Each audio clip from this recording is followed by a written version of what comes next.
새벽 기도회를 통해서 주님의 질문을 우리가 함께 묵상을 하고 있습니다. 어제는 우리 첫째 날 시간에 너희 믿음이 어디 있느냐라고 하는 그런 말씀을 통해 믿음에 관한 말씀을 나누었고요. 오늘은 하나님의 나라가 무엇과 같을까라고 하는 주님의 질문을 통해서 하나님의 나라가 무엇일까라고 하는 것에 대한 대답을 우리가 함께 하려고 합니다. 예수님이 이 땅에서 사역하시며 가장 강조해서 가르치려 하신 것 가운데 하나는 하나님의 나라입니다. 하나님의 왕국, 하나님의 나라이죠. 오늘 본문도 예수님이 이 평범한 청중들에게 하나님의 나라에 대해서 가르치는 말씀으로 되어 있습니다. 그런데 본문에서 예수님은 이렇게 말씀을 하십니다. 하나님의 나라가 무엇과 같을까? 그리고 내가 무엇으로 비교할까? 이렇게 말씀을 하고 있습니다. 이것을 보면 하나님의 나라에 대한 개념을 쉽게 가르치고 이해시키는 일이 쉽지 않았던 것을 알 수 있습니다. 그래서 예수님은 청중들에게 하나님의 나라에 대하여 가장 쉽게 이해시키는 방법을 찾으시고 있습니다. 왜냐하면 이스라엘 백성들이 이해하고 기대했던 하나님의 나라와 예수님이 선포하는 하나님의 나라 사이에는 크다란 차이가 있었기 때문입니다. 그렇다면 오늘날 우리 성도들은 어떻습니까? 우리가 가지고 있는 하나님 나라에 대한 개념은 예수님의 가르침과 동일합니까? 이 아침의 질문이 이것입니다. 그래서 우리가 속에 품고 있는 하나님의 나라의 생각과 주님이 말씀하시는 하나님의 나라에 대한 그런 말씀을 한번 비교해 보시기 바랍니다. 첫 번째는 하나님의 나라는 영향력입니다. 이렇게 말을 했습니다.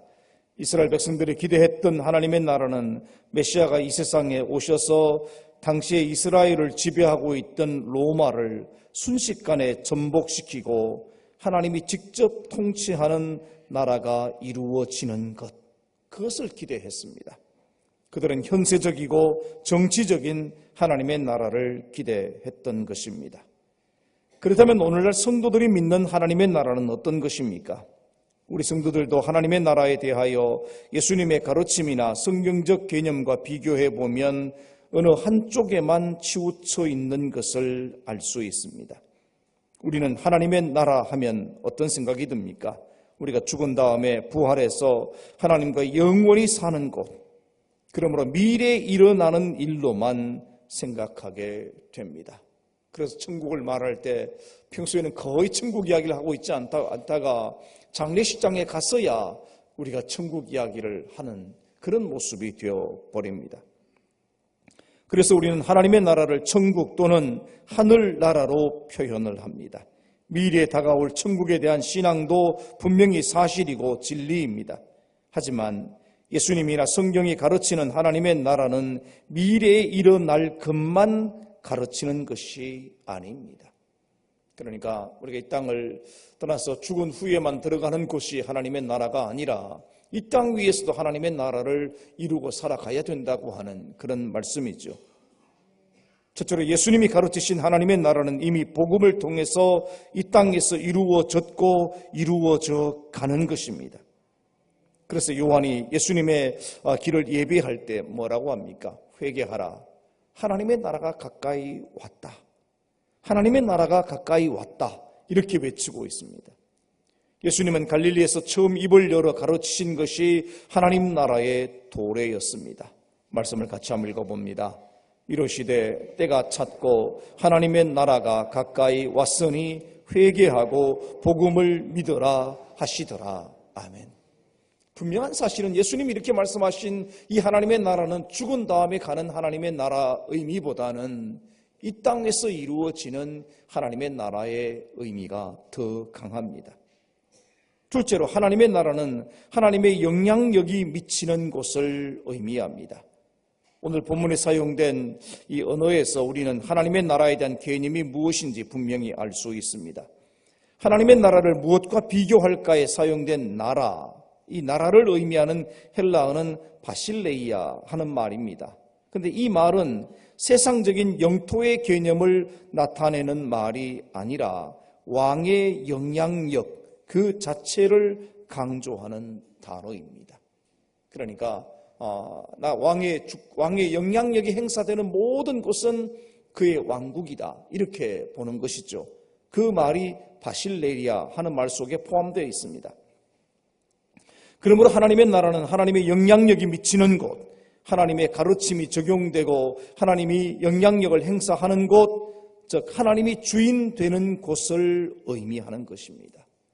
그러므로 예수님이 임박했다고 가르치셨던 하나님의 나라는 복음을 통해서 예수님이 주인이 되시고 그분의 말씀이 영향력을 행사하고 그분의 통치력이 미치는 곳을 의미하는 것입니다. 그래서 예수님은 누가복음 17장 20절과 21절에서 하나님의 나라를 너희 안에 있는 것이다, 이렇게 말씀을 하십니다. 말씀을 같이 읽습니다. 바리새인들이 하나님의 나라가 어느 때 임하나이까 묻거늘 예수께서 대답하여 이르시되 하나님의 나라는 볼 수 있게 임하는 것이 아니요 또 여기 있다 저기 있다고도 못하리니 하나님의 나라는 너희 안에 있느니라. 아멘. 왜 우리 안에 하나님의 나라가 있습니까? 그건 주님의 통치와 하나님의 주권이 우리 안에서 이루어지면 이미 그 마음속에, 그 삶 속에 하나님의 나라가 시작이 되는 것입니다. 예수님의 사역은 어두운 세력의 지배 아래에 있는 사람들과 죄의 영향력 아래에서 고통받는 사람들, 그리고 잘못된 종교, 조상들의 유전에 얽매인 사람들이죠. 이 사람들을 해방시키고 하나님의 권세와 능력이 지배하고 하나님의 주권과 영향력이 미치도록 회복시키는 일이었습니다. 그래서 병자를 고치셨고 귀신들을 몰아내셨으며 진리를 가르치셨으며 십자가에 돌아가시고 부활하신 것입니다. 그러므로 저와 여러분이 예수님을 주님으로 인정하고 그분의 통치권과 영향력 아래 존재하며 그분의 가르침에 순종하고 따른다면 그곳이 바로 하나님의 나라가 임한 곳입니다. 그래서 바울은 하나님의 나라에서 성도가 누리고 추구할 수 있는 참된 가치를 이렇게 강조를 했습니다. 말씀을 읽습니다. 하나님의 나라는 먹는 것과 마시는 것이 아니요 오직 성령 안에 있는 의와 평강과 희락이라. 아멘. 하나님의 성령이 우리 안에 오셔서 하나님의 의를 이루고 평강을 주시고 기쁨을 주신다면 이미 하나님의 나라가 그 속에 시작이 된 것입니다. 우리 자신을 하나님의 영향력에 온전히 맡기시기 바랍니다. 그렇다면 그곳이 어두운 곳일지라도 심지어 그것이 순교의 현장일지라도 성령 안에서 의와 평강과 희락을 누리게 될 줄로 믿습니다. 두 번째로 하나님의 나라는 변화입니다. 예수님의 사역은 하나님의 나라를 선포하고 보여주시며 그것을 이루시고 가르치시는 일에 집중하셨다는 것을 알게 됩니다. 누가복음 13장 10절, 17절을 보면 예수님은 18년 동안 귀신 들려 고통당하는 한 여인을 치료하시며 이렇게 말씀을 하십니다. 사단에게 매임받은 아브라함의 딸을 이 매임에서 푸는 것이 합당하다. 사단의 구속에서 풀어내는 것이 바로 예수님이 보여주시는 하나님의 나라입니다.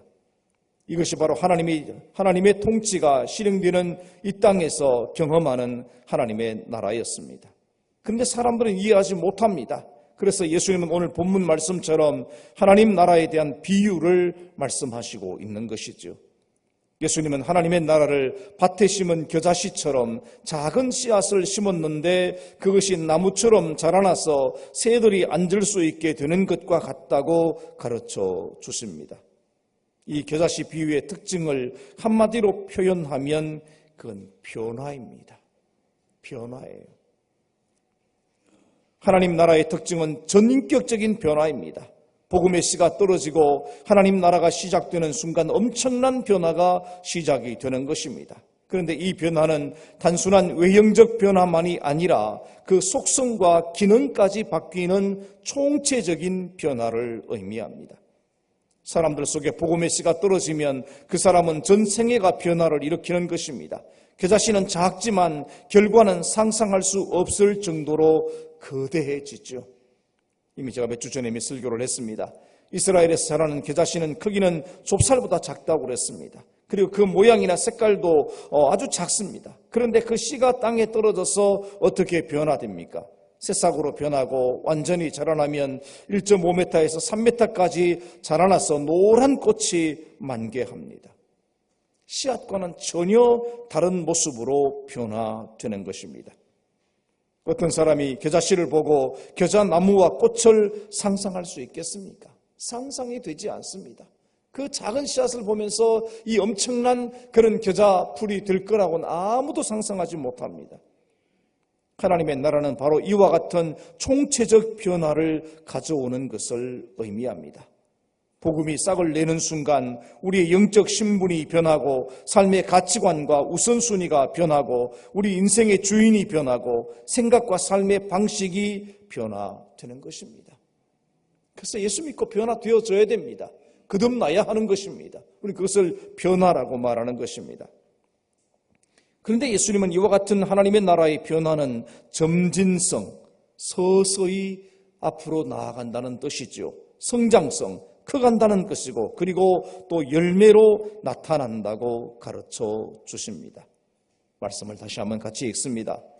또 이러시되 하나님의 나라는 사람이 씨를 땅에 뿌림과 같으니 그가 밤낮 자고 깨고 하는 중에 씨가 나서 자라되 어떻게 그리 되는지를 알지 못하느니라. 땅이 스스로 열매를 맺되 처음에는 싹이요 다음에는 이삭이요 그 다음에는 이삭의 충실한 곡식이라. 아멘. 복음의 씨가 떨어져 하나님의 주권과 영향력이 우리를 주관하는 순간 하나님의 나라는 우리 가운데 임하는 것입니다. 그리고 그 순간부터 변화와 성장이 지속적으로 진행되며, 이 말이 중요합니다. 한번 우리가 마음의 감동을 받고 한번 결단을 했다고 해서 완전한 변화가 이루어지는 것은 아닙니다. 끊임없이 우리는 변화를 향해 나아가야 됩니다. 하나님의 나라는 커져가는 거예요. 한번 임하는 것으로 끝나지 않습니다. 그 결과는 열매로 나타나는 특징이 있습니다. 오늘 여러분에게 변화와 성장이 지속되어 왔는지 돌아볼 필요가 있습니다. 우리 정말 하나님의 나라를 우리 입술로 고백하고 믿는다면 우리의 어떤 영적인 변화, 인격적인 변화, 삶의 변화가 지속적으로 이루어져야 됩니다. 그것이 하나님의 나라가 임한 증거가 될 것입니다. 세 번째로 하나님의 나라는 전파입니다. 예수님은 누가복음 13장 20절에서 21절에서 하나님 나라의 특징에 대하여 다른 예를 사용하여 가르쳐 주십니다. 같이 읽습니다. 또 이러시되 내가 하나님의 나라를 무엇으로 비교할까? 마치 여자가 가루 서말 속에 갖다 넣어 전부 부풀게 한 누룩과 같으니라 하셨더라. 아멘. 이 두 번째 비유의 핵심은 누룩입니다. 그리고 이 비유에서 누룩의 핵심적인 기능은 퍼지는 것입니다. 이것을 다른 말로 전파성, 전염성이라고 말할 수 있습니다. 그래서 여러분 이런 표현들이 있습니다. 사실 우리 영성은 좋은 말은 아니지만 우리 영성은 전염성이 있다, 이런 표현을 씁니다. 영적인 것은 전염됩니다. 다른 분에게 영향력을 끼치고 그것이 퍼져나가는 영향력이 반드시 있게 되는 것입니다. 그래서 적은 양으로도 전체에 완전히 퍼지는 것이 누룩이죠.